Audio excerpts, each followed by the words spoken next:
Bismillahirrahmanirrahim. Alhamdulillahirabbil alamin. Wassalatu wassalamu ala sayyidina Muhammadin wa ala alihi wa ashabihi ajma'in. Amma ba'du. Bismillah. Kita lanjutkan ngaji filsafat kita setelah 35 kali kita ada di barat. Mulai malam ini kita coba jelajahi dunia Islam dengan filsafat Islamnya. Ya mungkin sekitar nanti kita loncat-loncat aja biar nggak jenuh. Setelah Islam berapa sesi kita kembali lagi ke barat yang kita tinggal di era kontemporer. Mungkin Islam kita awali di peripatetik. Setelah peripatetik kita berangkat ke barat lagi kontemporer. Setelah itu balik lagi ke Islam, tradisi iluminasi. Terus karena barat dan Islam sudah selesai, kita baru masuk ke model tematik. Ini kan namanya masih sejarah filsafat. Kita belajar sejarah ide, sejarah tokoh. Nah, malam ini kita awali dari dunia Islam. Saya tidak tahu seperti apa tanggapan teman-teman tentang filsafat di dunia Islam. Banyak yang dalam tanda petik tidak setuju dengan istilah filsafat Islam, karena tidak mungkin Islam kok filsafat. Karena Islam itu agama, sementara agama itu kan menuntut komitmen, kepatuhan mutlak, kepasrahan. Sementara kalau filsafat itu kebebasan, pemikiran kritis, dan yang sejenis itu. Maka banyak yang tidak setuju dengan istilah filsafat Islam dengan berbagai konotasinya. Yang keras-keras biasanya tidak setuju karena dianggap filsafat itu merusak Islam dengan karakter kebebasan berpikirnya. Ada juga yang bilang justru Islam yang merusak filsafat dengan tuntutan untuk kepatuhan dan asumsi-asumsi keberagamaannya. Oke, kita lihat. Malam ini judulnya masih prawacana. Kita bereskan dulu isi kepala kita tentang apa itu filsafat Islam. Baru malam minggu depan kita mulai ke sejarah ide atau sejarah tokoh dari filsafat Islam. Bismillah. Ini tidak ada yang nyoblos tadi, tidak mudik ya. Nyoblosnya di sini. Kolhut ya. Suara apa pula? Tidak pengaruh. Suaramu paling berapa? Ya kan tidak enak karena mungkin Indonesia itu salah sejak awal ketika menyebut pemilu itu pesta demokrasi. Karena saya nggak terlalu suka dengan pesta. Jadi terus jadinya banyak yang nggak nyoblos karena pesta itu menunjukkan, istilah pesta itu sebenarnya menunjukkan bahwa sebenarnya itu tidak serius. Wong pesta kok. Pesta kayak sini hura-hura, senang-senang, terus menghabiskan uang banyak tapi tidak ada manfaatnya, cuma untuk sekedar, kan itu nih pesta. Maka di Indonesia disebut pesta demokrasi. Berarti sebenarnya bukan demokrasi yang beneran, cuma pestanya saja. Besok usulah istilahnya jangan pesta demokrasi. Apa ya? Apa ya istilahnya? Perjuangan nanti PDIP. Apalagi itu jangan pesta lah. Kalau pesta itu tidak ada kesejatian dari sana. Ya mujahadah lah, mujahadah demokrasi. Apa mungkin? Jihad demokrasi ya ngono. Oke, tidak saya mikir, kita mikir filsafat Islam aja. Ya, sebenarnya pertama-tama untuk jawab orang yang tidak setuju ada yang namanya filsafat Islam itu. Tapi yang jelas bahwa setiap yang namanya manusia itu pasti mikir. Itu aja cara paling gampang untuk jawab apakah ada filsafat dalam agama. Justru kalau nggak ada filsafat, agama nggak ada.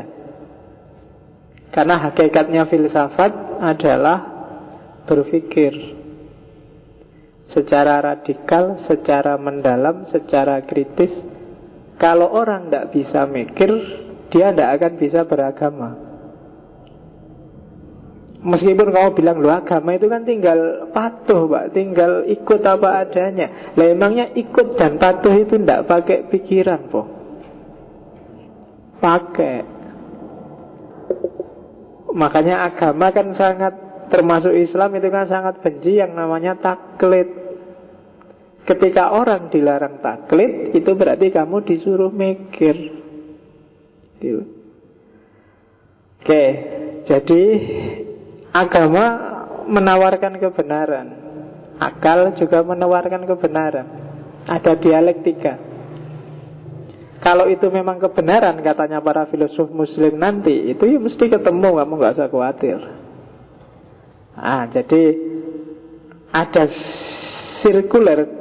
Kalau kita memang seorang muslim yang sejati, pasti otomatis juga kita seorang filosof. Kenapa? Untuk jadi Islam yang benar itu kita butuh mendayagunakan akal secara intensif. Makanya dalam cerita-cerita itu kan banyak. Setan itu lebih takut dengan orang yang alim dibandingkan alim tapi malas, dibandingkan orang bodoh tapi rajin sholat, rajin. Kan itu ada cerita zaman saya kecil sering diceritain itu kan. Ada orang bodoh sholat, ada orang alim tidur. Setan lebih takut pada alim yang tidur itu.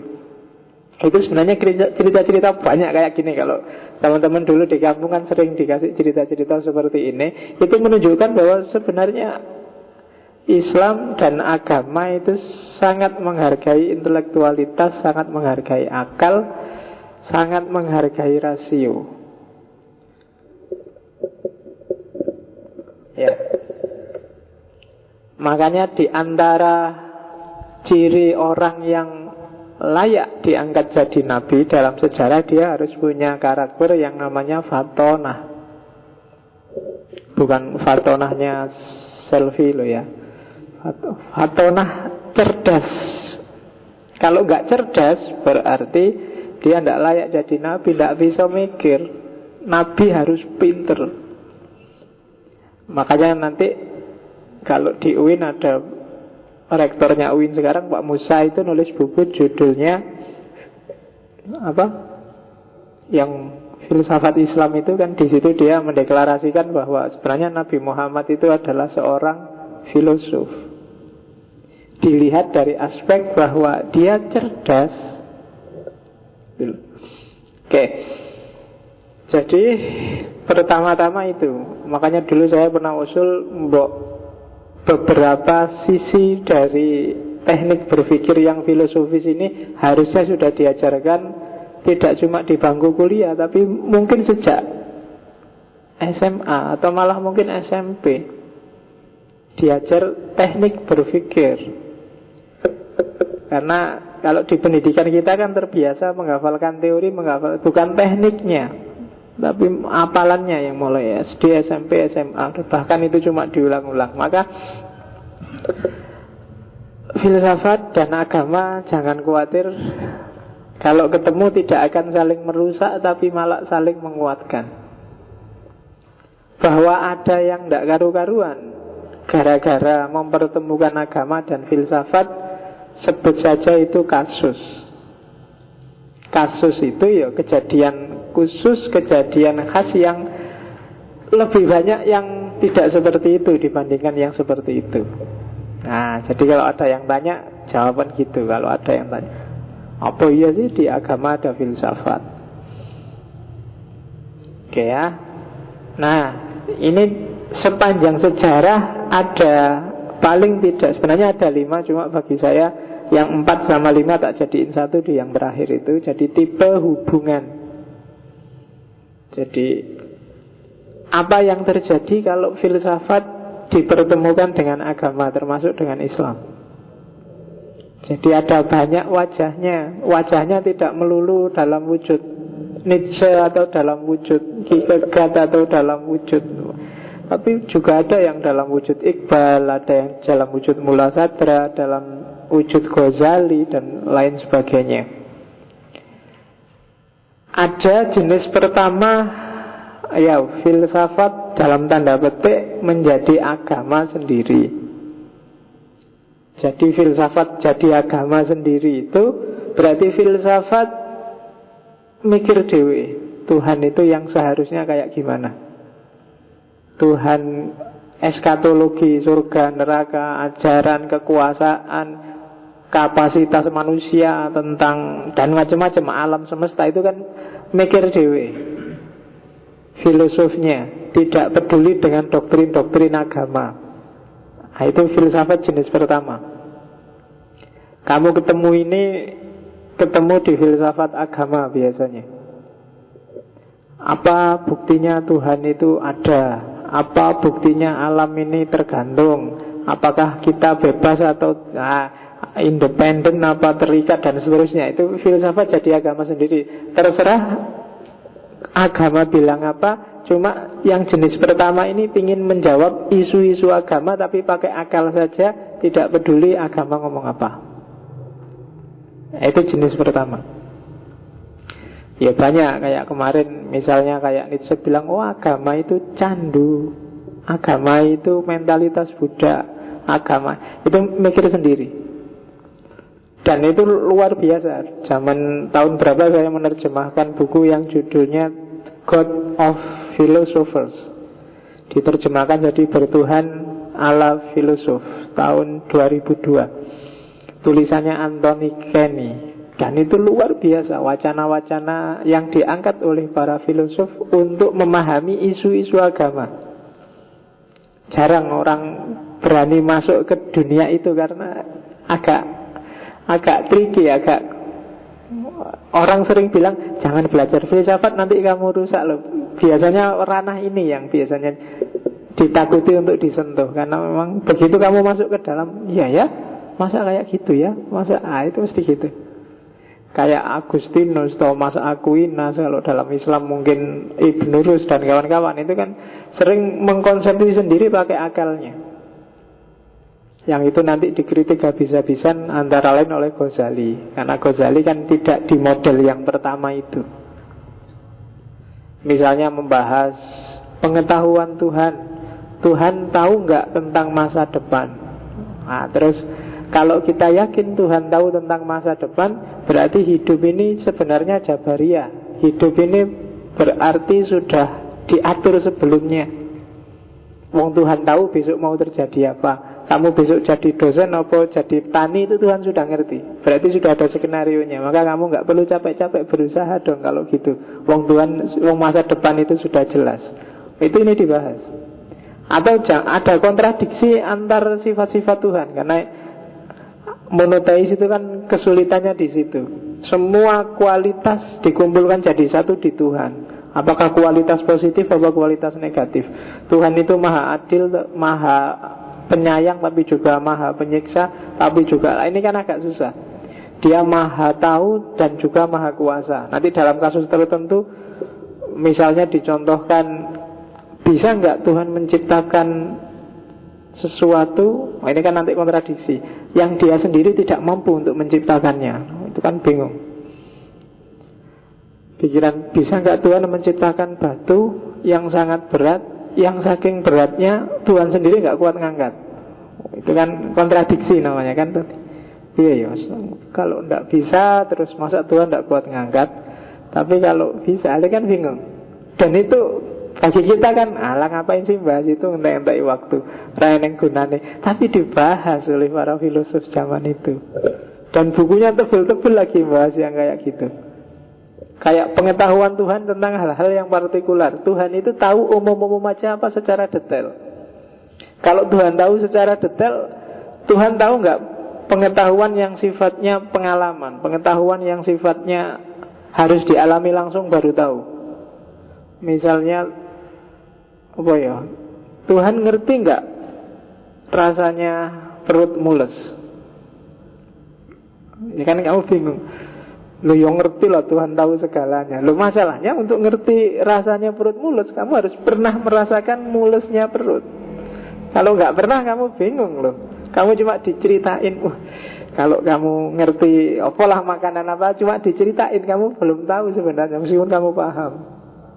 Untuk bisa ngerti makanan itu, kamu harus makan baru paham. Nah, pengetahuan jenis ini Tuhan ngerti nggak? Tuhan ngerti nggak kalau lombok itu pedes? Oh, itu untuk ngerti pedesnya lombok itu harus merasakan lombok. Ini dibahas oleh para filosof. Mungkin kita nanti mengalir aja, ada beberapa filosof yang masuk jenis yang pertama ini. Kalau dalam Islam ada dua orang tokoh yang agak destruktif, banyak nabrak dogma-dogma dasar Islam, seperti Ar-Razi atau Ibnu Rawanti. Nanti kita lihat. Semoga sempat ngomong orang-orang ini. Itu yang pertama. Yang kedua, filsafat jangan takut dia mendukung agama. Jangan salah, ilmu kalam, usul fikih, ulumul Quran, ulumul hadis, dan beberapa ilmu alat yang lain, itu basisnya adalah filsafat. Ketika Imam Ghazali nulis, Imam Syafi'i nulis Ar-Risalah, yang kemudian jadi basisnya usul fikih, yang kemudian jadi sumber orang untuk ijtihad merumuskan halal haram dalam Islam, itu basisnya adalah mantek, filsafat. Jadi dia mendukung agama. Perdebatan Mu'tazilah, Asy'ariyah, Sunni, Syiah yang debat luar biasa, itu kan debat yang pakai akal. Itu kan pertarungan antar pemahaman. Ya nama lainnya kan sebenarnya itu diskusi yang sifatnya filosofis. Jadi filsafat. Maka banyak orang yang anti filsafat, padahal mungkin dia sebenarnya filosof, tapi dia nggak sadar. Ghazali itu menghantam filsafat luar biasa dalam tahafut falasifah, padahal dia sendiri sebenarnya filosof. Sebelumnya dia nulis banyak sekali kitab-kitab filsafat. Jadi jangan khawatir, kamu belajar filsafat. Filsafat ada juga yang model kedua, filsafat itu mendukung agama. Ada model ketiga, model independensi.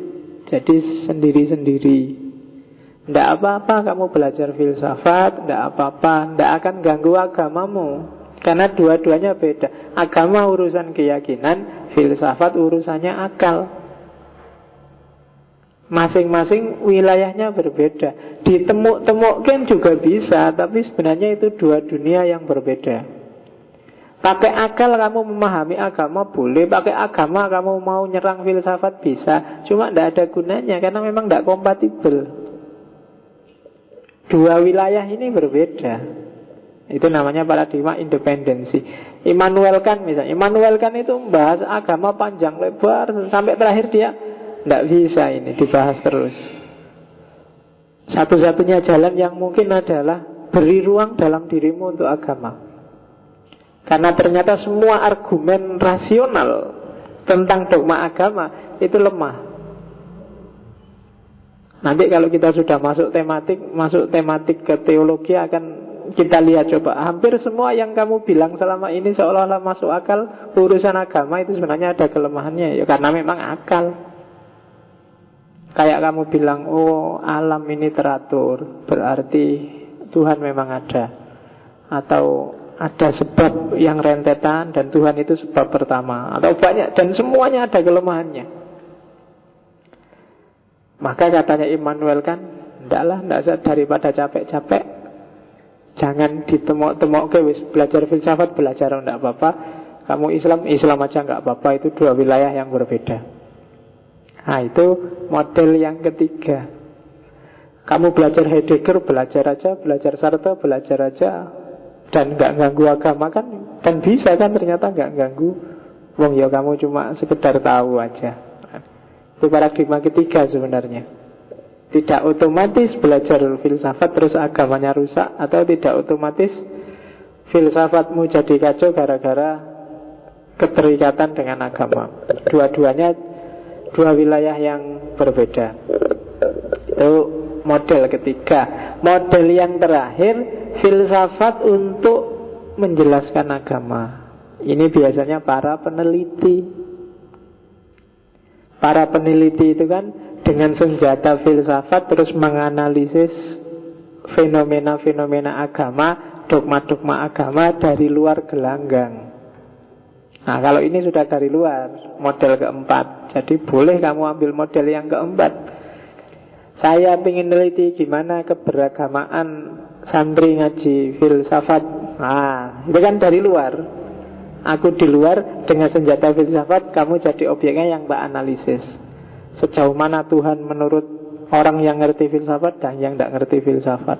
Sejauh mana itu dari luar. Itu jenis keempat. Jadi filsafat sebagai kacamata untuk menjelaskan bahasa agama, fenomena-fenomena agama. Kenapa sih kok ada tawuran antar sekte? Nah, terus kamu dari luar masuk, oh itu ada kayak gini, oh variabelnya ini dan seterusnya. Itu kan pakai filsafat.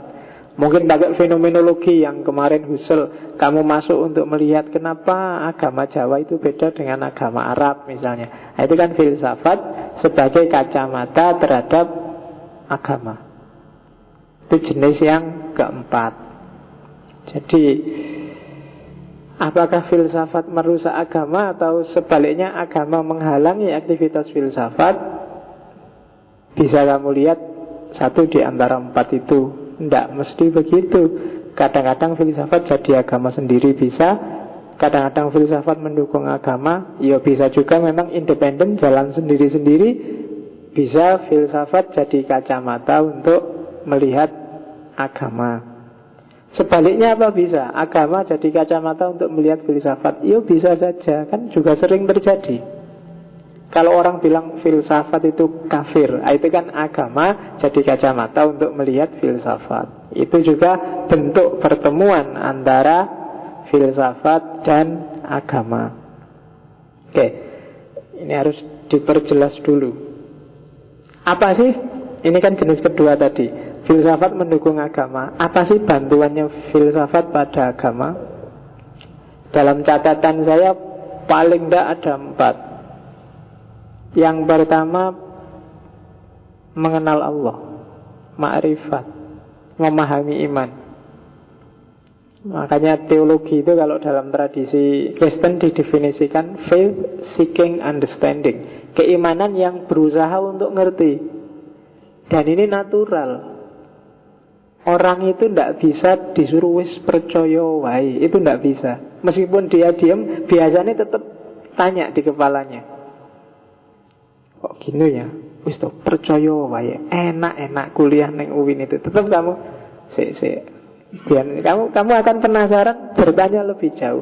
Iman dulu juga gitu. Kayak kamu kecil dulu diceritain, kita hati-hati lo ya, diawasi Gusti Allah lo. Karena kamu mesti tanya, kayak gimana ya Gusti Allah. Dan kamu merancang-rancang sendiri di kepalamu. Allah itu mungkin kayak gini, surga itu besok kayak gini, malaikat itu gambarnya. Dan itu human, manusia, tidak apa-apa. Kamu punya curiosity. Dan filsafat bantu kamu untuk biar nggak ngawur aspek ininya. Bahkan banyak ulama bilang iman itu harus diawali dengan akal. Bahkan Islam itu yang pertama-tama sebelum Al-Quran harus akal. Ada beberapa ulama yang bilang begitu. Kenapa sebelum Al-Quran harus akal? Karena kita percaya Al-Quran. Sebelum kita percaya Al-Quran, kita kan harus percaya Allah dulu. Nggak bisa bulat. Kamu percaya Quran, percaya. Terus dari siapa kamu percaya Quran? Dari Allah. Lah kamu ngerti Allah dari mana? Dari Quran. Nah, ini kan bulat. Maka awalnya harus kamu cari sendiri ada Allah, dan ada Allah itu tidak boleh di Quran. Quran nanti objeknya kok, kesimpulannya bukan premisnya. Jadi Untuk Islam kita kan dasarnya Quran, dan Quran itu dari Allah. Maka kita tidak boleh tahu Allah dari Quran juga. Itu namanya tautologi kalau di logika. Maka harus percaya Allah dulu, dan Allah menurunkan Al-Quran terus kamu terima. Nah, dasarnya percaya Allah itu berarti satu-satunya alat yang kita punya tinggal akal. Maka akal itu harus ada di awal, sebelum kamu menerima Al-Quran dan semua ajaran Islam yang lain. Nah, itu bantuannya filsafat. Yo, karena kamu Islamnya Islam turunan, yo nggak pernah mikir sampai sejauh itu. Pokoknya wis percaya wae. Jadi orang masuk Islam itu kan percaya, pertama-tama dia harus percaya pada Allah dulu kan, baru Qur'annya yang berasal dari Allah. Maka sebelum yang pertama-tama kan harus ada basisnya, harus ada dasarnya, dan dasarnya itu berarti yo akal. Jadi orang yang akalnya tidak jalan, saya bilang tadi, yo Islamnya tidak akan bagus. Karena tidak karu-karuan mesti rentetan cara berpikirnya. Jadi bantuan yang pertama adalah mengenal Allah. Bantuan filsafat yang kedua adalah menyelamatkan kita dari jebakan apa? Itu tak pikir jebakan pemikiran sendiri, jebakan pemikiran kelompok. Itu kan sering kita dijebak untuk tidak kritis. Wes Islam itu ya gini ini, kiaimu, ustadzmu itu kan sering menjebak kita untuk ini aja terima sudah selesai. Dan filsafat menyelamatkan kita dari yang itu. Karena selama ini sering-sering yang kita berhalakan yang kayak seorang filosof Muslim kontemporer Muhammad Arkun bilang, umat Islam itu penyakit yang paling parah adalah takdisul afkar ad-diniyah, sakralisasi pemikiran keagamaan. Ya mungkin software bacakan mesti gini. Oke, jadi sakralisasi pemikiran keagamaan itu selama ini yang kita sakralkan itu sebenarnya pemikiran kita sendiri, pemahaman kita sendiri tentang Islam. Dan kita sakralkan itu bukan Allahnya tapi pemahaman kita tentang Allah, bukan Islamnya tapi pemahaman kita tentang Islam. Itu yang bikin Sunni Syiah sampai hari ini tawuran tidak selesai-selesai, Sunni Ahmadiyah sampai hari ini tidak selesai-selesai. Kenapa? Masing-masing mensakralkan pikirannya sendiri-sendiri. Nah, kalau bahasanya Arkun, takdisul afkar ad-diniyah, jadinya tidak kritis. Kayak di Indonesia itu kan NU Muhammadiyah, tidak kritis. Padahal mungkin sebenarnya kita tidak beda. Kenapa kok kita nggak bisa paham bahwa kita nggak beda? Kita tidak terlatih untuk berpikir. NU Muhammadiyah itu sebenarnya di mana saya lupa, saya baca sebenarnya itu konflik bikinannya Belanda.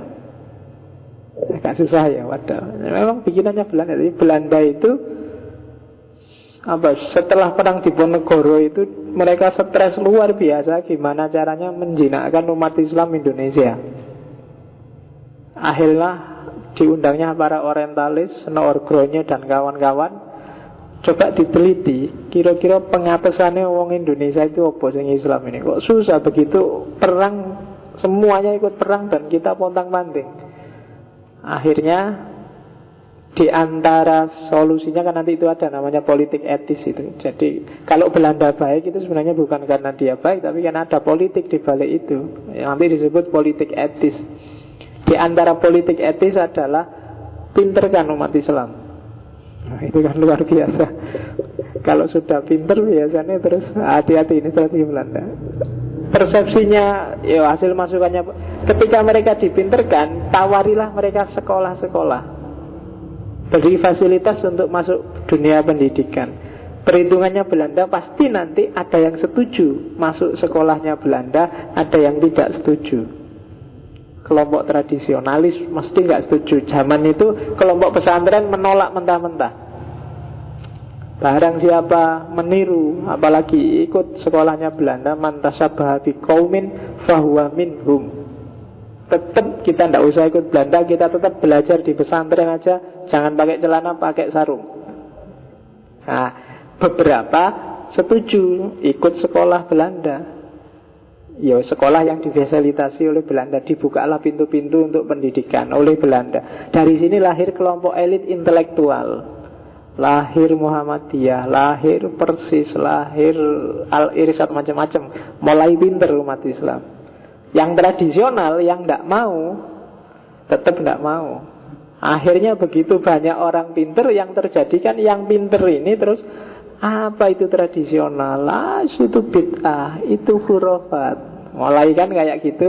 Begitu diserang kayak gitu, yang tradisional kan panas, kurang ajar. Cuma dia panas nggak bisa ngelawan. Akhirnya ini kita harus punya organisasi untuk melawan kayak gini-gini ini. Terus diskusi-diskusi di Surabaya, lahirlah kemudian NU. Lahirnya malah belakangan 26, Muhammadiyah malah 12, sekitar itu. Kak lucu kan, malah yang tradisional muncul di mana-mana. Tradisional itu awal terus modernis. Nah, Indonesia kan kualik, modernis dulu terus tradisionalis. Dan sampai hari ini terus, karena dia dinyak itu TBC, tahayul, bid'ah, khurafat. Sama orang modernis dia panas bikin organisasi untuk defense, untuk bertahan. Lahirlah NU. Dan sampai hari ini itu kan tawuran itu, dan Belanda sukses. Jadi seandainya ada perang beneran, tidak akan bisa kompak lagi kayak zaman Diponegoro. Mesti mikir di NU Muhammadiyah yang perang, kan mesti gitu. Dan hari ini terjadi semangat seperti ini masih diwarisi oleh para partai-partai Islam. Jadi tidak mungkin bisa bersatu. Dan itu pinternya Belanda dan bodohnya kita sampai hari ini. Masih mau aja ngikuti logika untuk konflik seperti itu. Oke, itu manfaatnya filsafat. Yang ketiga, bantuannya filsafat pada Islam adalah dengan filsafat orang bisa merumuskan praksis agama secara kontekstual. Filsafat membantu melakukan kontekstualisasi itu, menyesuaikan ideal-ideal agama dengan realitas kekinian hari ini. Jadi tafsir, takwil itu kan aktivitas-aktivitas filosofis yang isinya menderivasikan, menarik, mengistimbatkan isinya ajaran agama biar bisa dipraktekkan secara nyata. Itu bantuannya filsafat. Kalau nggak ada aktivitas tafsir, nggak ada aktivitas takwil, mungkin Islam sudah hilang sejak lama, sudah masuk museum. Tapi dengan masuknya tradisi berpikir yang filosofis, maka dinamika keilmuan Islam masih berjalan hingga hari ini. Dan yang ketiga, filsafat berguna untuk refleksi diri, kontemplasi, membaca diri, membaca alam, membaca Tuhan, melahirkan teologi. Itu bantuannya filsafat. Makanya tadi tak bilang, kalau kita anti sama sekali filsafat, berarti anti dengan pemikiran. Kalau kita anti pemikiran, kita tidak akan bisa masuk Islam secara benar. Jadi premisnya itu. Sehingga konklusinya berarti agama termasuk Islam itu butuh filsafat. Yang sering bikin orang trauma adalah orang susah membedakan antara filsafat sebagai metode dengan filsafat sebagai produk. Filsafat sebagai produk itu sifatnya historis, kasuistik. Sementara filsafat sebagai metode itu sifatnya ideal, epistemologis, metodologis. Tidak ada dan memang seharusnya tidak boleh seorang muslim anti akal. Kenapa? Ya karena dasar-dasar ajaran agama itu semua dirumuskan kompatibel dengan akal. Jadi ada wahyu yang diam, ada wahyu yang bunyi. Kan gitu kalau dalam Saya lupa ulamanya yang bilang siapa. Wahyu yang ada bunyinya itu ya Al-Quran. Sementara wahyu yang di kepala kita, wahyu alam semesta yang kita sebut ayat kauniyah itu kan tidak ada bunyinya, cuma bisa kita baca. Oke. Jadi sebelum masuk ke filsafat Islam, bagi saya ini penting biar kamu nggak rancu, nggak bingung. Sekarang setelah kita terima, oh kalau gitu boleh filsafat masuk ke Islam. Diskusi selanjutnya adalah enaknya dikasih istilah apa? Ada yang bilang filsafat Islam, ada yang bilang filsafat Muslim, ada yang bilang filsafat Arab, ada yang bilang filsafat di dunia Islam. Nah, kamu suka yang mana tinggal pilih. Yo, masing-masing punya argumen. Yo, yang paling populer tetap filsafat Islam.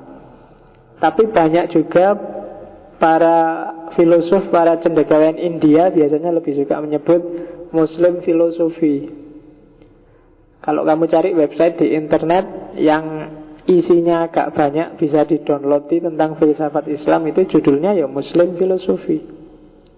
Para orientalis lebih suka menyebut filsafat Arab.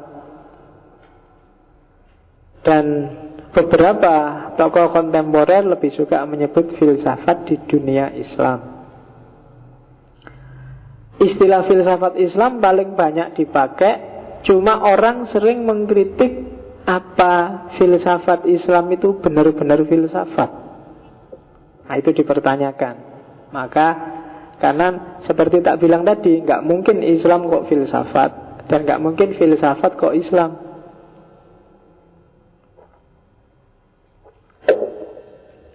Makanya di Barat tidak populer istilah filsafat Kristen misalnya, nggak ada. Karena filsafat Kristen itu ya teologi itu, dan bukan filsafat. Nah, apa pas kalau gitu disebut filsafat Islam? Itu yang bikin orang, iya ya kalau gitu istilah apa ya yang pas? Muncul alternatif kedua, oh berarti jangan disebut karakter ajarannya, sebut aja pelakunya, filsafat Muslim. Karena para pelakunya adalah umat Islam, muslimin. Tapi terus ada keberatan juga. Loh masa begitu? Banyak loh yang kita sebut filosof muslim karena masuk dalam kategori filsafat Islam, dan dia ternyata bukan Islam. Misalnya Maimonides, misalnya juga dia Yahudi. Ada juga Yahya bin Adi. Yahya bin Adi ini Kristen, tapi dia masuk dalam kajian filsafat Islam karena hidup di era dinasti Islam saat itu. Ada bahkan yang ateis, seperti tak sebut tadi Ibnu Rawandi, kemudian Ibnu Abu Isa Al-Warraq, kemudian Abu Zakaria Ar-Razi. Itu kayak agak ateis, agak anti-Islam. Tapi pikiran-pikirannya juga masuk dalam buku filsafat Islam. Ar-Razi itu kalau kamu lihat di buku-buku filsafat Islam hampir selalu dicantumkan namanya. Padahal kalau kamu baca pikiran-pikirannya Ar-Razi, wah, luar biasa, agak menyerang Islam. Maka terus, apa iya filsafat Muslim? Terus ada ide ketiga, kalau gitu filsafat Arab. Wis nggak bisa dianu, ini kan kabeh wong Arab, Islam nggak Islam kan tapi Arab.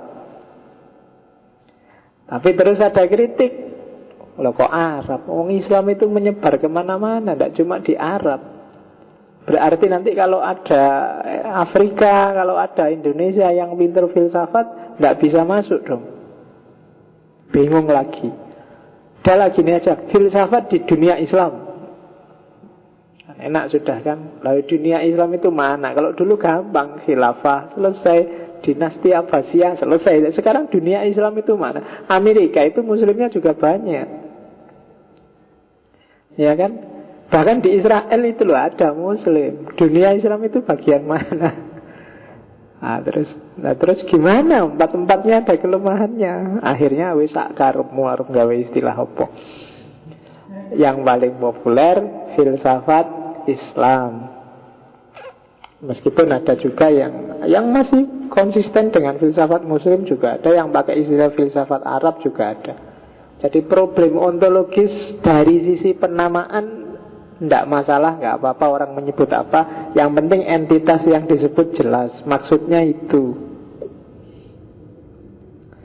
Sekarang kita lihat, kalau tadi nama bidangnya, sekarang disiplinnya. Ada 3 nama, ada 3 istilah di dunia Islam untuk menyebut filsafat. Yang pertama falsafah, yang kedua hikmah, dan yang ketiga ulum al-awail. Itu yang dari Al-Kindi. Kalau falsafah, iyalah, falsafah ini sebenarnya tidak perlu tak jelasin, ini cuma mentransfer dari bahasa Yunani. Filosofia, cinta kebijaksanaan. Apa? Orangnya biasanya disebut filosof. Ini sebenarnya serapan dari bahasa Yunani. Kalau katanya Ikhwanus Shofah, filsafat itu adalah mahabbatul ulum. Jadi al-falsafah awaluha mahabbatul ulum wa akhiruha al-qaul wal amal bima yuwafiqul ilm. Jadi falsafah itu diawali dari cinta pada ilmu-ilmu, pada pengetahuan, dan diakhiri dengan kata-kata serta perbuatan yang sesuai dengan ilmu itu. Itulah falsafah. Jadi kalau cuma duduk dan ngaji seperti ini, belajar filsafat, jangan ngaku filosof dulu. Filosof itu perilaku dan perbuatannya harus sesuai dengan ilmunya, baru dia boleh mengklaim diri sebagai filosof. Itu katanya Ikhwanus Shofah. Ikhwanus Shofah itu kelompok agak misterius, sekelompok filosof, sekelompok ilmuwan di era Abbasiyah sekitar abad 9-10. Jadi Ikhwanus Shofah ini lahir ketika Mu'tazilah runtuh, tokoh-tokoh dan pemuka-pemukanya dikejar-kejar, cara berpikir rasional kritis dianggap makar, sehingga aktivitas-aktivitas filosofis agak sembunyi-sembunyi, dan antara lain lahir Ikhwanus Shofah. Ada yang bilang cara berpikirnya agak cenderung ke Syiah Ismailiyah, tapi yang jelas orang-orangnya agak unik. Ini organisasi semacam organisasi bawah tanah, tapi jelas pikiran-pikirannya banyak ditulis, kebanyakan nulis semacam ensiklopedi. Cari di perpus atau mungkin silahkan di download Rosail Ikhwanus Shofah. Itu biasanya agak tebel bukunya. Ngomong macam-macam, mulai matematika, mulai logika, dan banyak hal, termasuk astronomi dan lain-lain. Itu Ikhwanus Shofah. Organisasinya agak rahasia, karena memang hidup di era ketika filsafat dianggap hal yang buruk setelah Mu'tazilah jatuh. Makanya namanya Ikhwanus Shofah. Dia prihatin melihat umat Islam yang tidak karu-karuan akidahnya. Jadi fokusnya akidah. Cuma uniknya bagi Ikhwanus Shofah, solusi dari hancurnya akidahnya umat Islam itu filsafat. Itu kebalikannya. Selama ini kan orang melihat justru filsafat yang merusak. Tapi bagi Ikhwanus Shofah, filsafat adalah obat bagi akidah. Nah, itu kebalikannya ikhwan hari ini. Kalau ikhwan hari ini kan cara berpikirnya beda. Kalau Ikhwanus Shofah khas. Jadi penyembuhnya umat adalah filsafat. Ya coba dikaji, karena saya ada 3-4 kajian hasil penelitian tentang Ikhwanus Shofah, cuma semuanya dari orang luar, termasuk Nicholson. Silahkan dicari. Bukunya nggak susah untuk di-download, tapi yang paling yang kamu download bahasa Inggrisnya nanti. Coraknya agak ensiklopedik. Itu Ikhwanus Shofah. Istilah yang pertama di dunia Islam adalah falsafah. Istilah yang kedua itu hikmah. Kenapa disebut hikmah? Karena ada kemiripan karakter dari kata filsafat dalam bahasa Yunani dengan hikmah dalam bahasa Arab. Kemiripan yang dimaksud. Di Quran banyak istilah hikmah. Bahkan Allah itu sering disebut di Quran Azizun Hakim. Itu kan hubungannya dengan hikmah pasti. Atau saya lupa ya, apa hadis apa ya, yang wa may yu'tal hikmata faqad utiya khairan katsira. Jadi apa, Quran ya? Quran. Hikmah dari Tuhanmu, barang siapa dikasih hikmah maka dia dikasih kebaikan yang luar biasa, kebaikan yang banyak. Disebut juga ketika di Al-Baqarah, saya lupa ayat 150-an lah, kamu cek.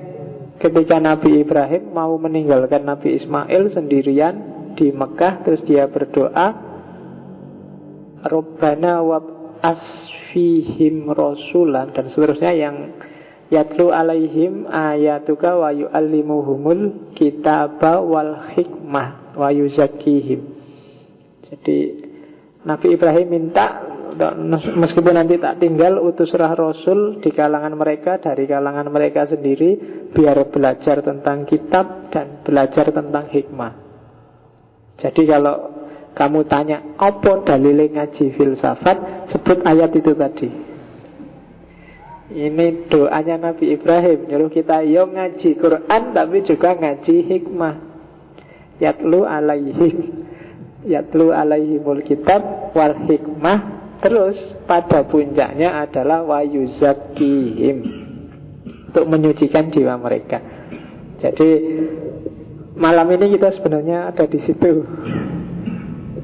Oke, dan kalau bagi Al-Kindi, filsafat sama hikmah itu sama. Minggu depan kita ketemu Al-Kindi, filosof pertama. Luar biasa orang ini, karena dia yang memperkenalkan Yunani. Dia punya keahlian macam-macam, itu Al-Kindi. Mungkin kita satu demi satu kita kupas nanti para filosof Islam. Kalau Ibnu Sina, apa tadi yang penting dari Ibnu Sina? Hikmah adalah kesempurnaan jiwa. Orang yang bisa memahami sesuatu dan bisa mengungkapkan sesuatu, garis bawah, sebatas kemampuannya sebagai manusia. Dialah seorang hakim, seorang yang bijaksana. Jadi orang bijaksana itu orang yang bisa memahami sesuatu dan bisa mengungkapkan sesuatu. Ya, sesuatu itu adalah kebenaran. Itu Ibnu Sina. Dan orang yang bisa seperti ini, maka dia adalah orang yang jiwanya sempurna. Istiqmalun nafas. Ada beberapa definisi hikmah. Hikmah adalah memahami segala yang baik dengan pengetahuan yang baik. Itu Ibnu Manzur, Lisanul Arab. Saya tertarik dengan definisinya Ibnu Qayyim. Kalau Ibnu Qayyim khas dia di Madarijus Salikin itu, dia bilang hikmah adalah melakukan sesuatu yang harus dilakukan dengan cara yang seharusnya dan di waktu yang seharusnya. Itu hikmah. Teorinya Ibnu Qayyim ini terus tak adopsi saya, mungkin di buku saya yang judulnya Aku Bertanya Maka Aku Ada, bahwa bijaksana adalah hakim, hikmah itu adalah paradigma yang pas. Jadi paradigma yang tidak kurang, tidak lebih. Waktunya ngaji, ya ngaji. Waktunya nonton TV, ya nonton TV. Waktunya kerja, waktunya belajar, waktunya santai, ya santai. Jadi orang yang bisa menerapkan gaya hidup semacam ini, maka dia orang yang punya hikmah. Kalau bahasa Yunani berarti dia orang yang bijaksana. Kapan nembak, kapan mundur. Nah itu bijaksana. Kalau orang tidak paham ini, rusak hidupnya. Waktunya kamu nembak, kamu diem aja. Begitu ditembak orang, kamu nangis. salahmu dewe, kamu tidak bijaksana. Ya kan? Kemarin ngapain aja, sekarang jadi miliknya orang, kamu nyanyi. Ya, kamu tidak bijaksana. Jadi bijaksana itu ngerti pas. Orang Indonesia sekarang kelemahan terbesarnya itu, pimpinannya tidak bijaksana, rakyatnya juga tidak bijaksana. Kapan diem, kapan teriak, itu kita tidak sensitif lagi. Waktunya kamu harus protes demo, diem aja. Waktunya diem aja, biar aja kamu malah demo. Pemerintah juga begitu. Jadi harus belajar hikmah sekarang. Belajar paradigma yang pas. Kapan maju, kapan mundur. Kalau katanya Ibnu Qayyim, ada dua macam hikmah. Yang pertama hubungannya dengan pengetahuan, yang kedua hubungannya dengan tindakan. Yang hubungannya dengan pengetahuan berarti ketahuilah sedalam-dalamnya, temukanlah esensinya, itu hikmah. Kalau aku bisa menemukan esensi dari air teh gelas dan tutupnya ini, berarti aku sudah menemukan hikmahnya. Oh, ini esensinya adalah air minum untuk diminum. Nah, itu ketemu sudah hikmahnya, berarti sudah pas, tinggal diminum. Itu yang pertama. Yang kedua, berhubungan dengan tindakan. Jadi setelah tadi aku ngerti esensinya, aku menemukan hikmah di level pertama. Setelah ngerti terus tak minum. Dan minumnya pas aku wis rada serak, agak haus, terus tak minum. Pas. Itulah kebijaksanaan, itulah hikmah di level kedua. Kapan harus pesta, kapan harus berjuang. Nah, itu harus bisa mengidentifikasi ini, baru disebut bijaksana. Jadi pengetahuannya pas, tindakannya juga pas. Dan dilanjutkan oleh Ibnu Qayyim, nanti levelnya ada 3. Yang pertama yang sifatnya pengetahuan tadi, jadi mampu memahami sesuatu sesuai kapasitas, batasnya dan waktunya. Menyikapi segalanya, kamu menerima atau memberi sesuatu selalu pas, selalu adil. Kamu mahasiswa, maka saya berani ngomong seperti ini. Ngomong filsafat lah, ngomong pakai istilah-istilah filosofis, falsafah. Kamu karena sudah mahasiswa mesti ngerti. Coba masih SD aku ngomong koyong ini, aku sejak tadi sudah angop kabeh mesti. Masih mahasiswa ya banyak yang angop. Jadi ini bijaksana. Jadi melihat sesuatu sesuai kapasitasnya, sesuai kemampuannya. Yang ngaji filsafat, ngaji filsafat mulai jam 8. Sebenarnya sampai jam 10 itu bagi saya kelamaan. Kamu mesti mabuk.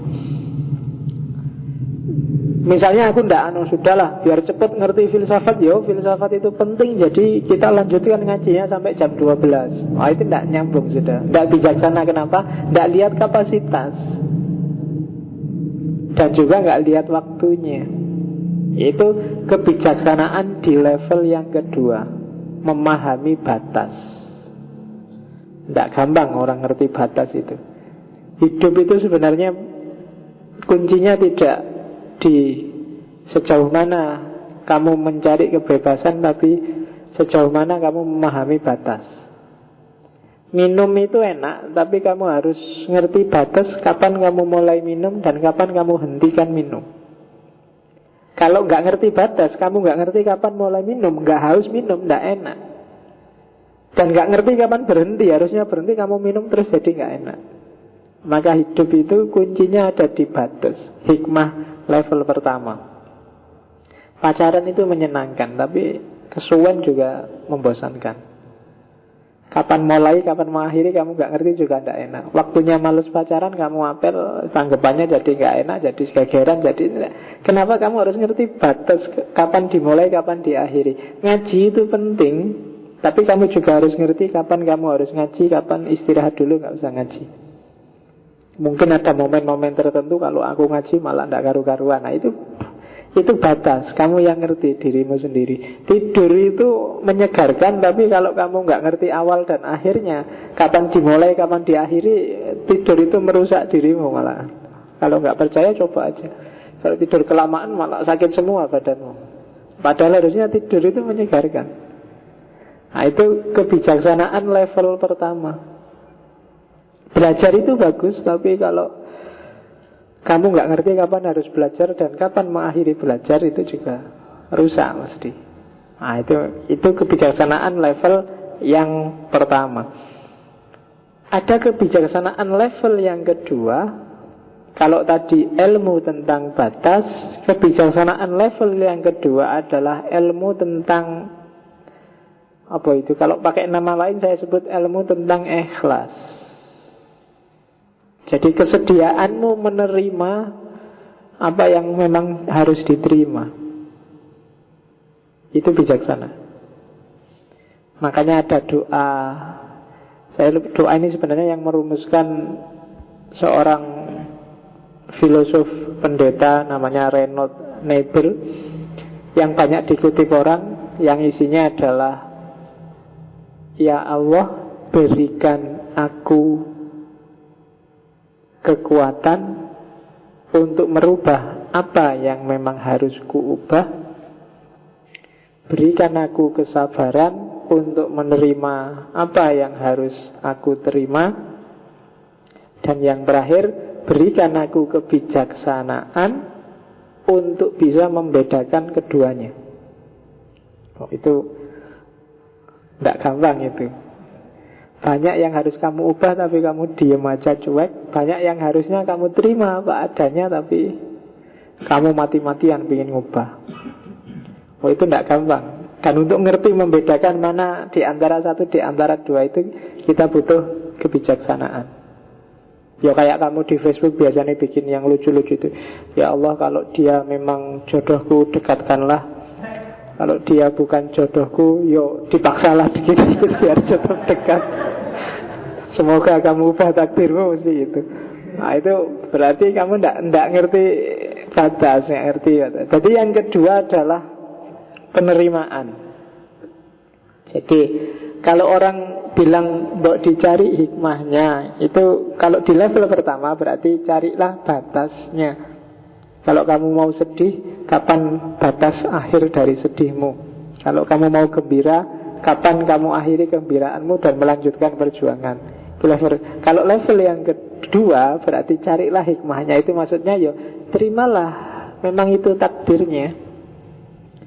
Terimalah memang itu sudah kehendaknya Allah, baik yang berhubungan dengan dirimu maupun dengan realitas sekelilingmu.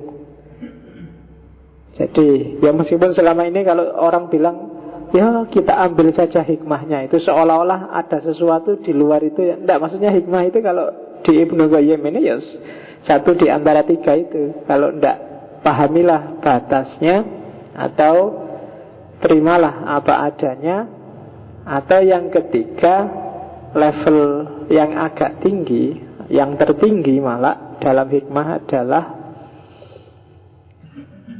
tangkaplah apa? Menggapai pengetahuan tertinggi lewat intuisi.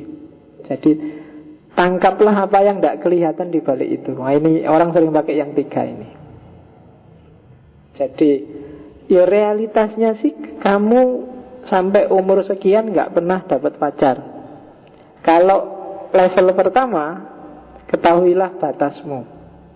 Ketahuilah batas itu berarti carilah hikmahnya bahwa oh ya wajarlah aku tidak punya pacar, memang aku itu kalau ngaca ya kayak gini, uang juga tidak punya juga. Itu kamu ngerti batas, berarti paham batas. Di level kedua, ikhlas, harus diikhlaskan aja. Kenyataannya memang begitu.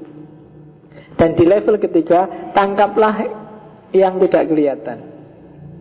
Mungkin aku tidak dapat pacar sampai hari ini itu karena mungkin Allah menghendaki aku belajar serius ben cepat lulus. Itu menangkap yang tidak kelihatan. Makanya orang bilang mbok dicari hikmahnya aja. Itu menuju ke sana sebenarnya. Dan itu tidak gampang loh. Jangan salah, tiga ini seolah simpel. Ya tak kasih contoh yang simpel, tapi dalam hidup sehari-hari berat. Kamu butuh latihan terus-menerus, butuh bekal yang agak dalam. Itu hikmah. Makanya orang butuh filsafat.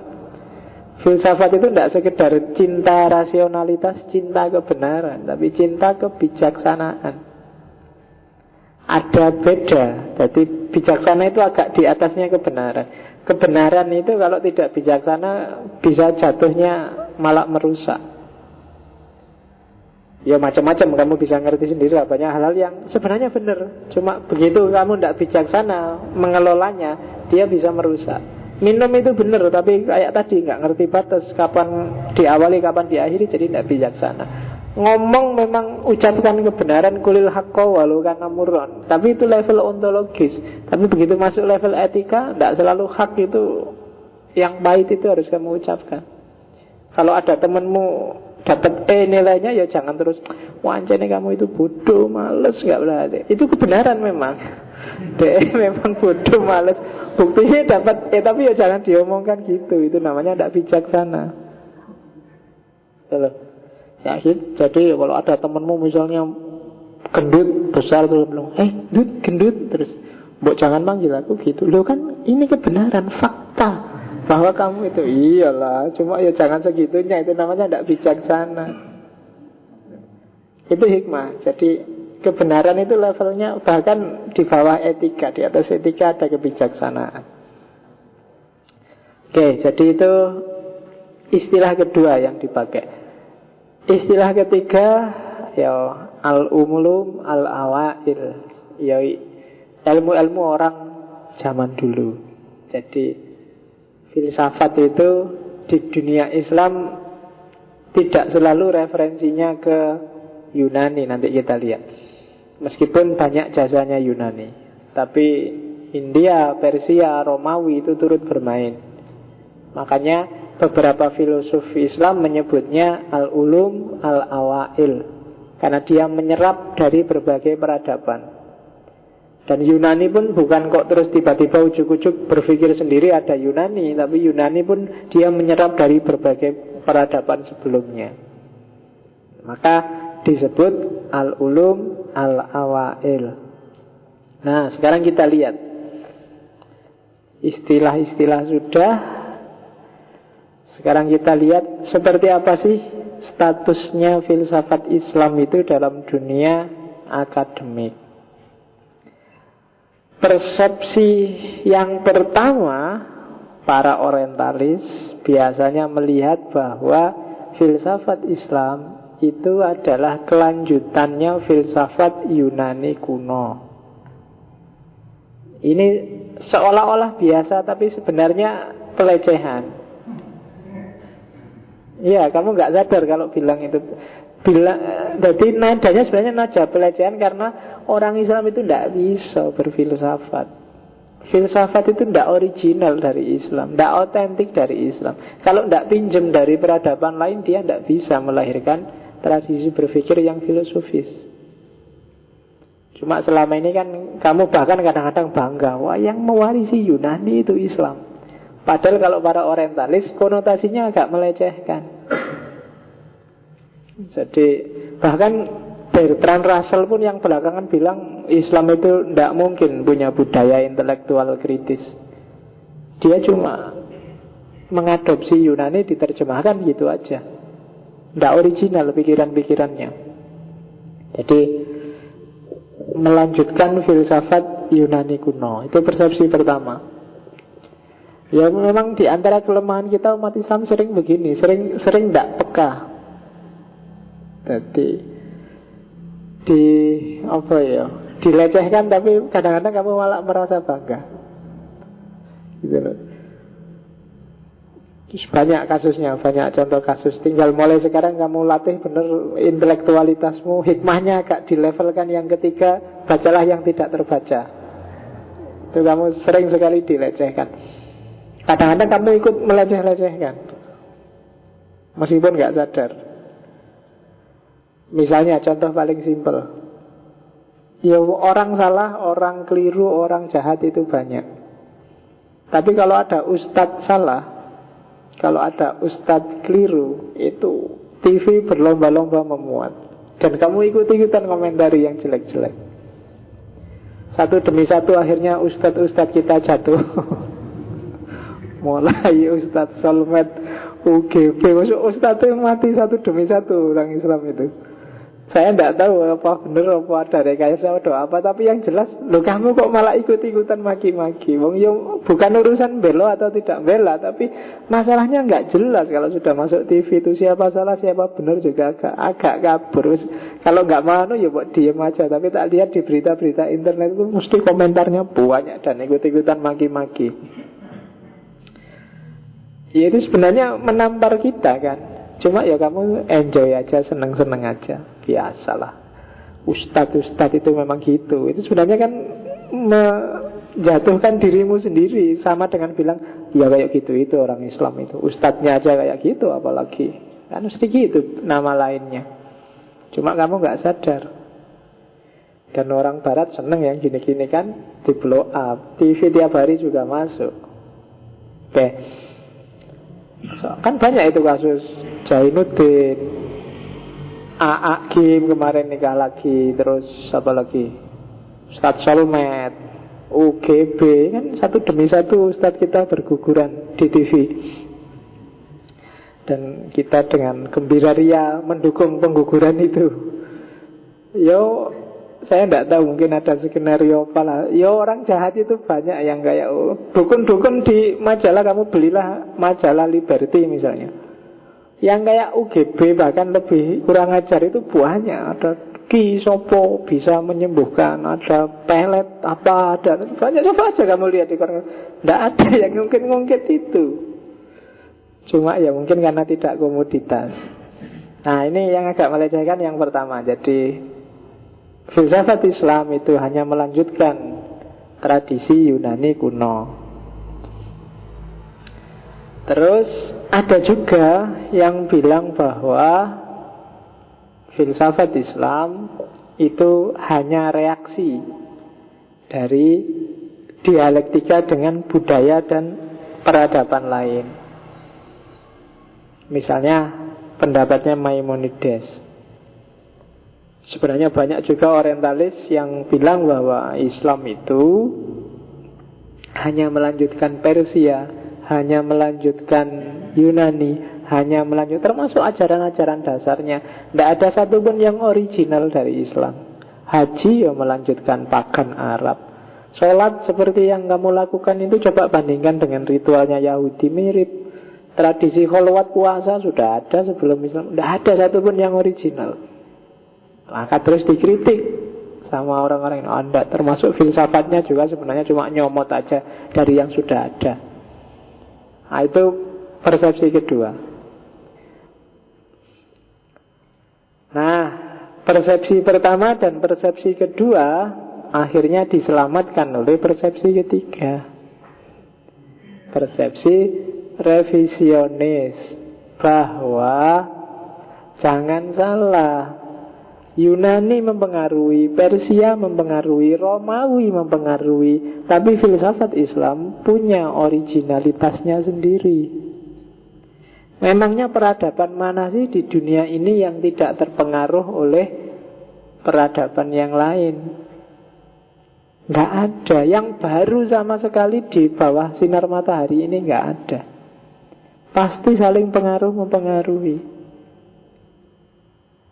Cuma Islam kan membawa originalitasnya sendiri. Misalnya Allah itu sebelum Islam datang, kata-kata Allah ini sudah ada. Pagan Arab itu ya pakai istilah Allah. Cuma Islam pakai istilah Allah. Mereka punya makna sendiri yang original. Allahnya orang pagan Arab itu kan Allah yang high God. Allah high God itu Allah jadi Tuhan tertinggi, terus di bawahnya ada Tuhan-Tuhan asisten, Tuhan-Tuhan kecil. Lata, Uzza, Manat, Hubal itu kan disembah karena dia jadi jalan untuk menuju Allah yang paling tinggi. Nah, Islam datang tetap dengan ide Allah, tapi idenya original bahwa tidak ada Tuhan kecil, Tuhan satu-satunya Allah. Itulah tauhid. Sama nanti Aristoteles diterjemah, ditransfer, diadopsi oleh para filosof muslim, tapi diolah versi Islam. Mereka punya makna, punya originalitas sendiri. Dari mantek bisa jadi ulumul Quran, bisa jadi ulumul hadis, bisa jadi usul fiqh. Itu kan luar biasa.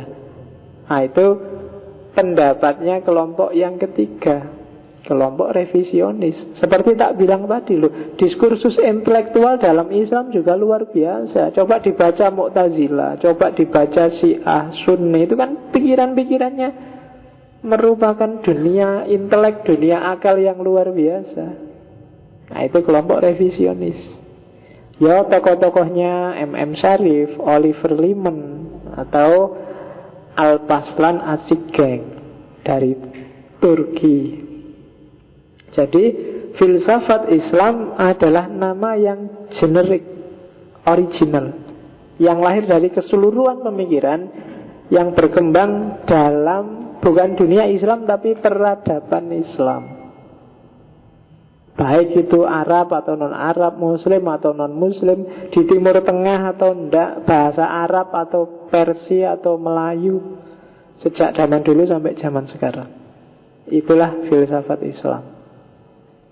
Jadi kalau tadi kamu bingung definisinya, ya wis tetap pakai filsafat Islam, cuma dengan definisi itu. Filsafat Islam adalah nama generik dari keseluruhan pemikiran yang lahir dan berkembang dalam lingkup peradaban Islam dimanapun itu berada.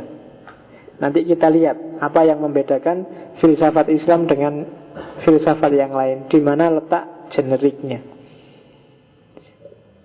Itu yang ketiga. Oke, itu tadi kesimpulannya ada di sini.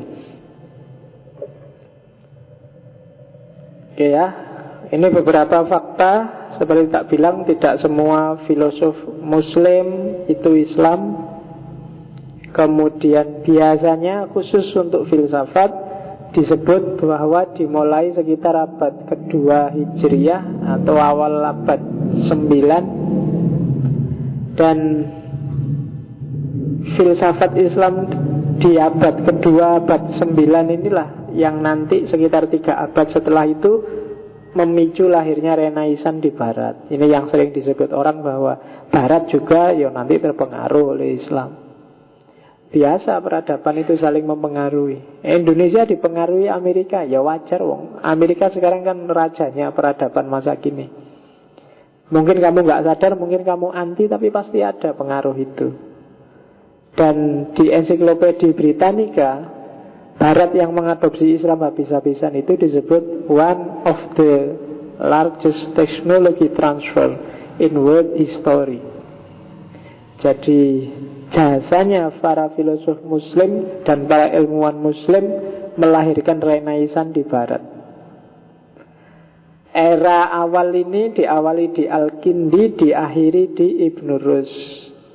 Era awal ya, yang orang terus menyebutnya filsafat peripatetik Arabic School, aliran peripatetik. Kalau bahasa Arabnya biasanya disebut filsafat masyaiyah. Ya, terjemahannya masya itu artinya jalan. Sebenarnya peripatetik itu kan untuk menyebut filsafatnya Plato, Aristoteles. Kenapa disebut jalan atau jalan-jalan? Karena Plato itu yang punya akademia, kalau ngajar mahasiswanya nggak pernah di dalam ruangan seperti ini. Ngajarnya di taman outdoor. Terus dia ngajarnya nggak sambil duduk di depan kayak gini, sambil jalan-jalan di antara mahasiswanya. Maka disebut filsafat jalan-jalan, masyaiyah. Dan ini nanti diadopsi oleh para filosof Muslim. Karena banyak terpengaruh oleh Plato dan Aristoteles, terus disebut filsafat masyaiyah, cuma versi Arab. Maka disebut peripatetik Arabic School. Jadi jalan-jalan. Atau kita bikin istilah baru, kalau dulu jalan-jalan ini filsafat nongkrong misalnya. Karena kita sambil nongkrong di sini sambil atau bikin yang baru, besok kita tidak di sini, keluar aja coba di angkringan, jadi kita sebut filsafat angkringan. Kan itu tidak apa-apa, biar khas. Oke, setelah eri peripatetik, setelah meninggalnya Ibn Rus sekitar abad 15, filsafat Islam di Barat redup. Islam Spanyol, Islam Afrika agak redup. Yang agak cerah filsafat Islam di Timur, Persia, India. Dan itu nanti terkenal dengan aliran iluminasinya. Jadi falsafatul masyrik, kalau istilahnya Ibnu Sina, filsafat timur. Makanya aliran-alirannya ada avesinisme, iluminasionisme, teosofi, dan seterusnya. Itu gelombang kedua filsafat Islam. Setelah akhir era iluminasi ini, puncaknya adalah Mula Sadra, umat Islam padam. Padam dalam arti hampir seluruh dunia Islam kemudian dijajah oleh Barat. Nah, ketika umat Islam dijajah Barat ini, ya bukan berarti terus mati tradisi intelektualnya. Tradisi intelektualnya mengambil wajah yang agak berbeda, yaitu wajah pembaharu, modernis. Tokoh-tokoh seperti Abduh, Jamaluddin Afghani, Muhammad Iqbal, dan kawan-kawan. Itu gelombang ketiga di dunia filsafat Islam. Setelah banyak yang merdeka, maka dapat dikatakan yang tadi gelombang pembaharu itu agak mati. Filsafat Islam terpengaruh cara berpikir positivistik saintisme Barat.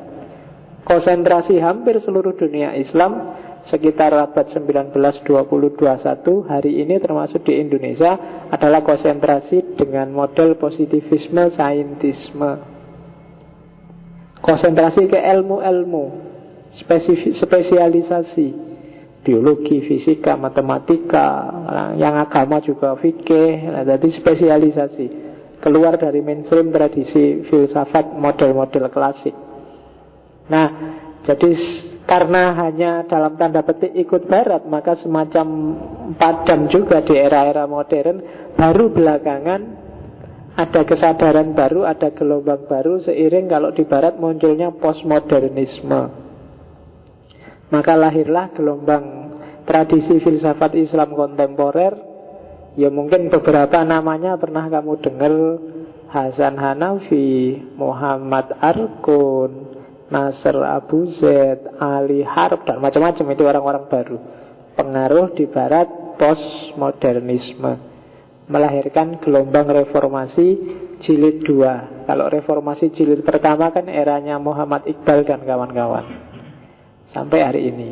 Nah, itu sejarah ringkasnya filsafat Islam. Nanti pelan-pelan kita jelajahi mulai dari yang peripatetik, iluminatif, modern, sampai nanti belakang kontemporer. Tidak tahu sampai kapan ngajinya. Mungkin sampai kamu lulus S3 belum selesai ngajinya. Karena ini panjang.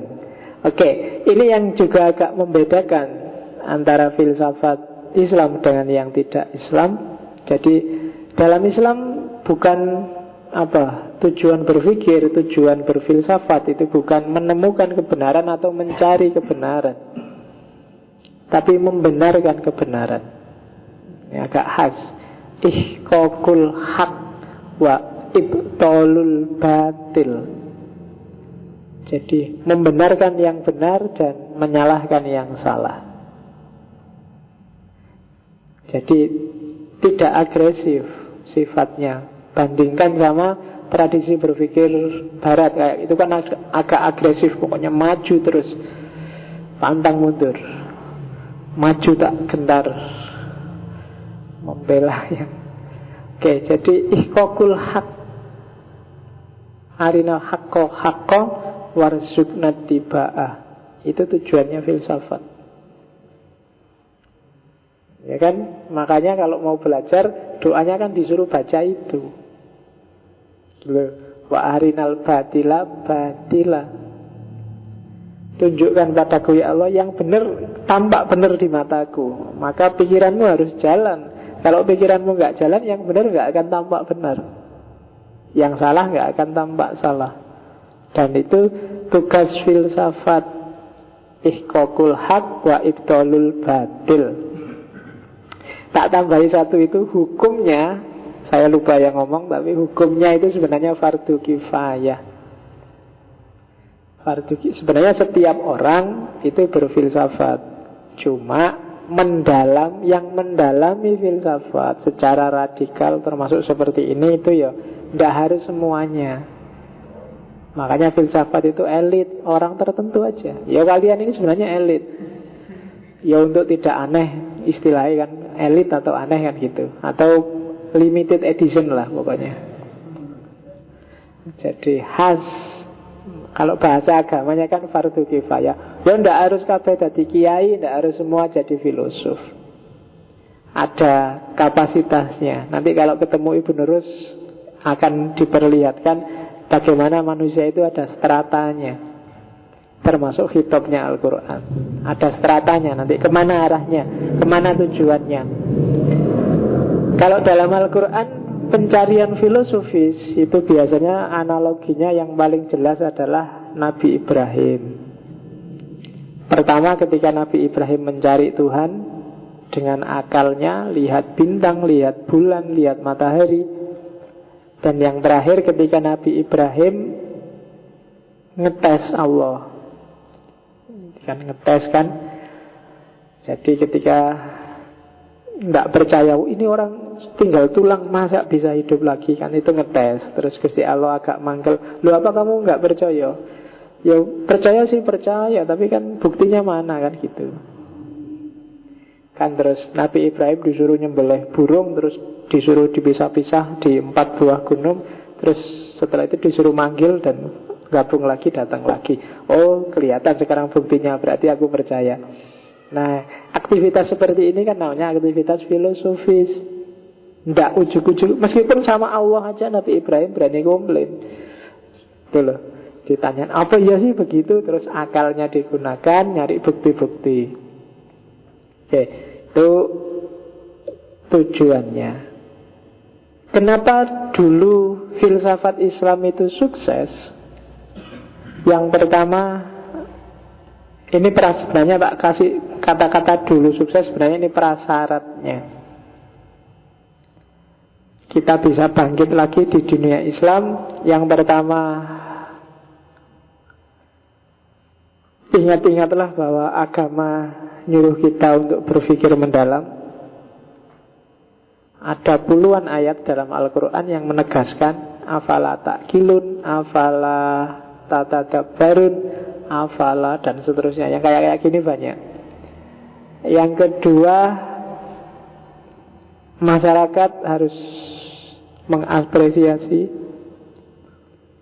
Tidak ada friksi, tidak ada anti kalau itu dunia ilmu.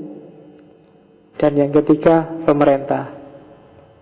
Jadi umat Islam bisa bangkit lagi seperti dulu, peradaban intelektualnya ke era keemasan lagi.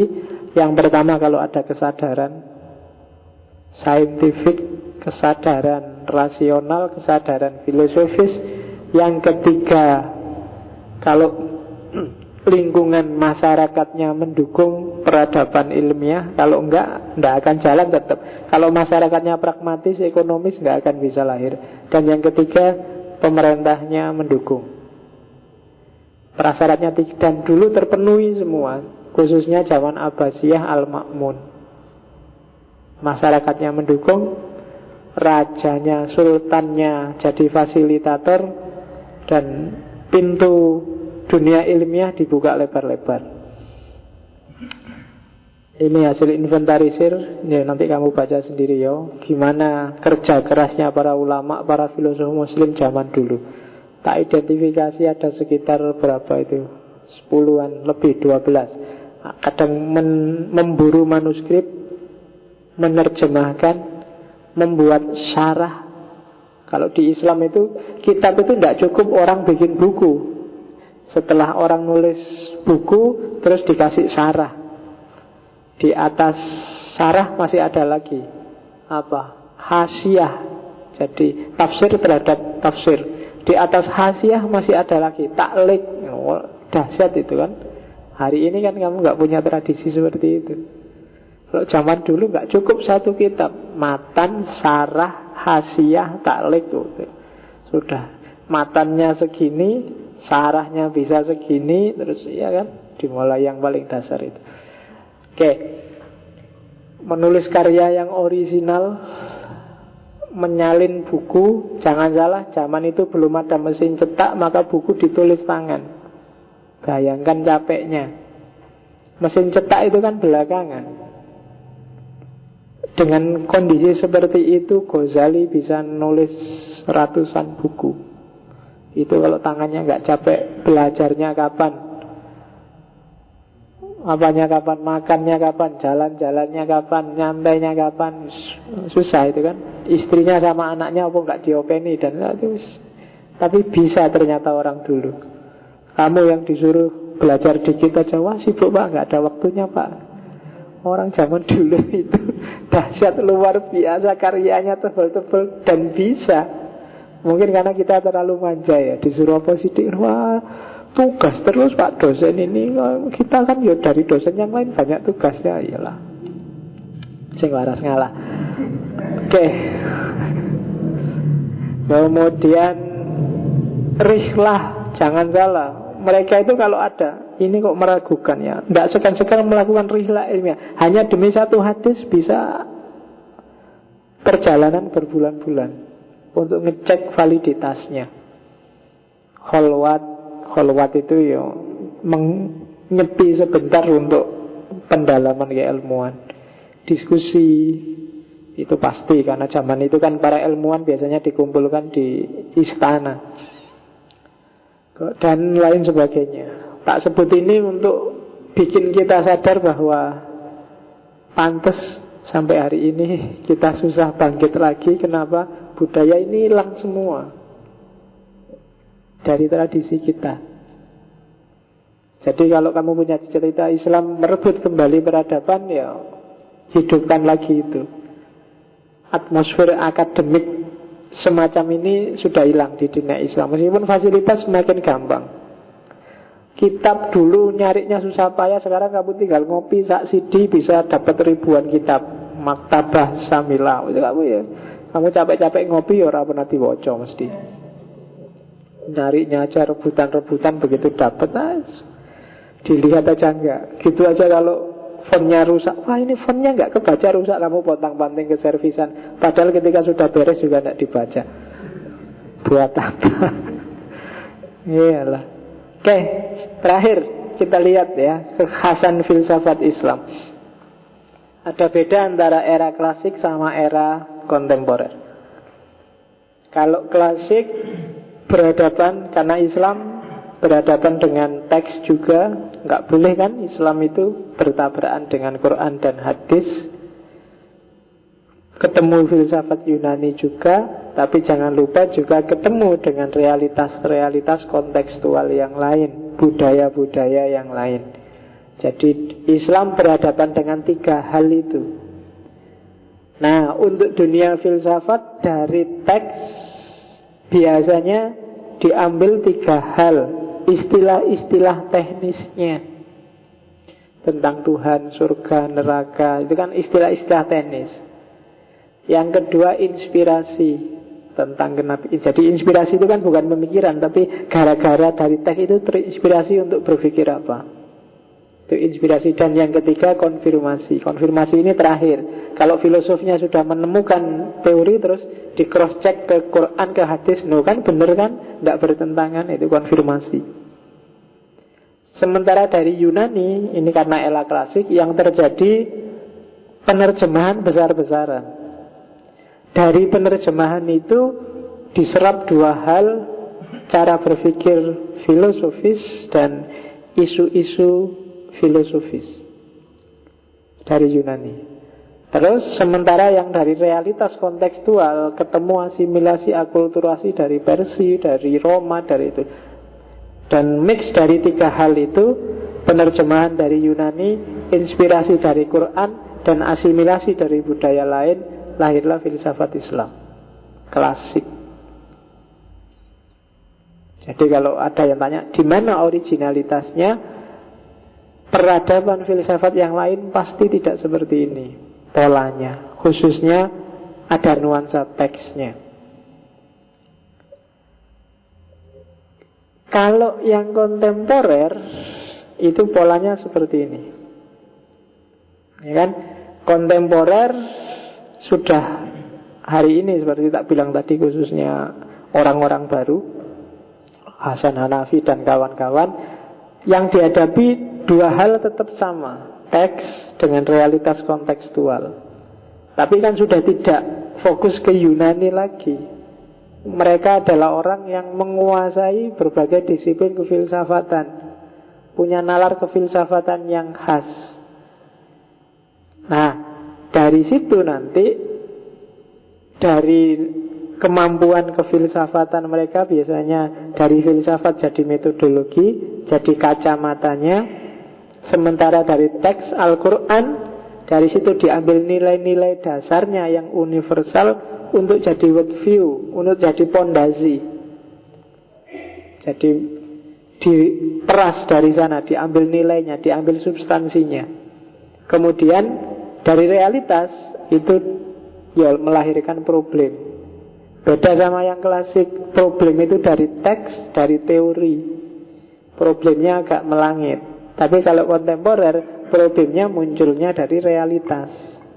Jadi metodologi yang filosofis dan problem-problem realitas dengan didasari oleh paradigma teks, lahirlah filsafat Islam kontemporer. Itu bedanya sama klasik. Itu kalau yang filsafat. Kalau ilmu kalam agak beda. Yang teologikal loh ya, yang filsafat Islam yang dalam genre teologis yang kita sebut ilmu kalam. Kalau ilmu kalam tidak jejer tiga seperti di atas, karena kalam ini isinya adalah komitmen, kepatuhan, maka yang paling atas adalah kepatuhan pemahaman terhadap teks, otoritas, Quran, Sunnah, Quran, hadis. Dari teks akan diambil dua hal, isu-isu utama dan metode. Dari isu-isu utama dan metode, dari situ lahir aliran-aliran. Dan aliran-aliran itu pada saatnya nanti akan ketemu dengan tantangannya realitas. Garis kiri dan kanan itu, kalau ilmu kalam klasik, tantangan realitas itu harus dinaikkan lagi ke atas, dicari jawabannya dalam teks. Kalau ilmu kalam yang kontemporer, tantangan realitas itu harus didialogkan ke atas. Jadi dialogis. Kalau yang klasik itu tidak dialogis, tapi sifatnya otoritatif. Itu bedanya klasik sama kontemporer. Dan terakhir, bisa dibaca ya. Jadi itu yang saya sebut tadi pengaruh dalam filsafat Islam. Pengaruh mempengaruhi Cina, Hindu, tradisi Semitik, Mesir kuno, yang itu nanti melahirkan Persia. Dari Persia diwarisi oleh Romawi dan Yunani. Dari Romawi dan Yunani akan masuk ke dunia filsafat Islam, dan oleh filsafat Islam diwarisi lagi oleh Barat. Dan seperti itu pengaruh mempengaruhi dalam dunia filsafat Islam. Jadi sumbernya nggak satu, ya sumbernya banyak. Wong memang peradaban itu kan selalu dialektis. Kalau kamu ditanya budaya Indonesia, itu ya enggak ada budaya Indonesia, itu hasil mix dari apa yang ada di situ. Dialektika peradaban, mungkin ada pengaruh Melayu, mungkin ada pengaruh Cina, ada pengaruh India yang kita nggak sadar. Dan itulah peradaban. Oke, alhamdulillah sudah selesai. Prawacana. Yes, malam ini visinya pokoknya, oh itu loh filsafat Islam itu. Arahnya ke sana. Dan minggu depan kita akan menjelajahi sejarahnya, dimulai dari tokoh-tokohnya, mulai Al-Kindi, terus nanti mungkin Al-Farabi, Ibnu Sina, dan seterusnya. Silahkan kalau ada yang mau ditanyakan atau ada komen. Ya, untuk pengantar-pengantar bisalah kamu baca buku-buku pengantar filsafat Islam. Yang ada di buku saya hindari untuk saya masukkan ke sini, karena kamu tinggal baca aja di buku banyak. definisi filsafat Islam itu neng buku oke, jadi nggak usah tak sebutkan di sini. Saya hanya ingin ngomong ontologinya biar kamu ngerti positioningnya filsafat Islam itu ada di mana dalam kajian-kajian akademik. Oke ya, alhamdulillah nggak ada yang tanya. Saya harus agak cepat karena ninggal tamu. Saya akhiri sekian. Insya Allah kita akan ketemu Al-Kindi minggu depan. Wallahu a'lam bishawab. Wallahul muwaffiq. Wassalamualaikum warahmatullahi wabarakatuh.